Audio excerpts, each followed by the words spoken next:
ہو تاج نظر ہے حال میرا سر۔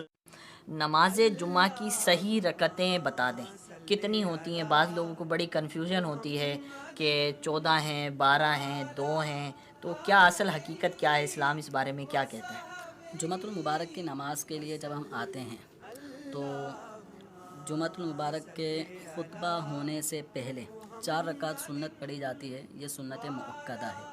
پھر امام صاحب 2 رکعت فرض پڑھاتے ہیں، پھر اس کے بعد 4 رکعت سنت اور پڑھی جاتی ہے، یہ بھی مؤکدہ ہے، اور پھر اس کے بعد 2 رکعت سنت پڑھی جاتی ہے، اس کی اتنی تاکید نہیں ہے، یعنی یہ مؤکدہ کے قریب قریب ہے، اور اس کے بعد پھر 2 رکعت نفل پڑھے جاتے ہیں۔ تو اس طرح 4 رکعت فرضوں سے پہلے اور پھر 2 رکعت فرض 6 ہو گئیں، اور اس کے بعد 4 رکعت سنت مزید پڑھی جائیں گی، یہ مؤکدہ ہیں، تو یہ 10 رکعت ہو گئیں۔ اس کے بعد 2 رکعت سنت، یہ قریب قریب مؤکدہ کے ہیں، یہ 12 ہو گئیں، اور بعد میں پھر 2 رکعت نفل، تو یوں 14 رکعت ہوتی ہیں جمعۃ المبارک میں۔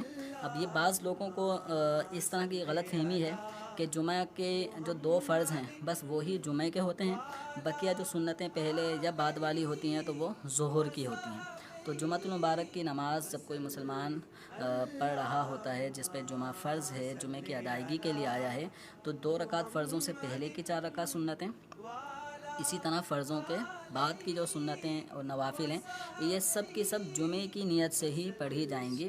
جمعے کے دن ظہر نہیں ہوتی، سوائے ان لوگوں کے کہ جیسے خواتین ہیں کہ ان پہ جمعہ فرض نہیں ہے، تو یہ جمعۃ المبارک کے دن یہ 14 رکعت نہیں پڑھیں گی، یہ جو سیم بقیہ 6 دنوں میں ظہر پڑھتی ہیں، تو خواتین اسی طرح جمعۃ المبارک کے دن بھی ظہر پڑھیں گی۔ یا گاؤں وغیرہ وہ مقامات کے جہاں جمعہ ہوتا ہی نہیں ہے، تو وہ جمعۃ المبارک کے دن عام روٹین کے مطابق ظہر ہی ادا کریں گے۔ تو جو جمعہ پڑھنے آئے گا تو جمعۃ المبارک کے دن جو نوافل یا سنتیں پڑھی جاتی ہیں تو یہ سب جمعہ ہی کی طرف منسوب کر کے پڑھی جائیں گی۔